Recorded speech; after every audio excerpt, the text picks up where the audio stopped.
નમસ્કાર મિત્રો, આપનું સ્વાગત છે આપણી ચેનલ એજ્યુકેશન ગુરુજીમાં. મિત્રો, અત્યારે આપણે અહીંયા ડેલી ઇંગ્લિશ સ્પીકિંગ સિરીઝનો 22મો ભાગ જોઈશું. આજનો પહેલો શબ્દ છે સ્ટેન્ડ. સ્ટેન્ડનું પ્રોનાઉન્સિએશન મતલબ કે ઉચ્ચારણ થાય સ્ટેન્ડ. ગુજરાતી મિનિંગ છે ઊભા રહેવું. એક્ઝામ્પલ જોઈએ, પ્લીઝ સ્ટેન્ડ ઇન લાઇન. નો મતલબ થાય કૃપા કરીને લાઇનમાં ઊભા રહો. બીજો શબ્દ છે કમાન્ડ. નું ઉચ્ચારણ થાય કમાન્ડ. નો મતલબ થાય આદેશ આપવો. એક્ઝામ્પલ જોઈએ, the officer give a command. નો મતલબ થાય છે અધિકારીએ આદેશ આપ્યો.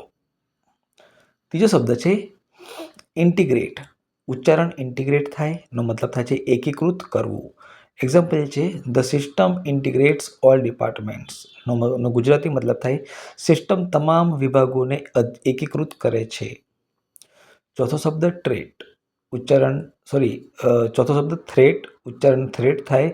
ગુજરાતી મિનિંગ છે ધમકી. એક્ઝામ્પલ જોઈએ, the received a serious threat. નો મતલબ થાય છે તેમને ગંભીર ધમકી મળી. પાંચમો શબ્દ રિસ્પેક્ટ. ઉચ્ચારણ રિસ્પેક્ટ થાય. ગુજરાતી મિનિંગ થાય સન્માન કાં તો આદર. એક્ઝામ્પલ જોઈએ, we must respect our teacher. નો ગુજરાતી મિનિંગ થાય છે આપણે આપણા શિક્ષકોનો આદર કરવો જોઈએ. તો મિત્રો, આજના વિડીયોમાં આટલું જ. તમને મારો વિડીયો પસંદ આવ્યો હોય તો લાઇક કરશો, તમારા ફ્રેન્ડ્સ ફેમિલી મિત્રોને ફેસબુક વોટ્સઅપ પર શેર કરશો. આવા જ વિડીયો જોવા માંગતા હોય તો ચેનલને સબસ્ક્રાઇબ કરશો. મળે નેક્સ્ટ વિડીયોમાં. ત્યાં સુધી બાય.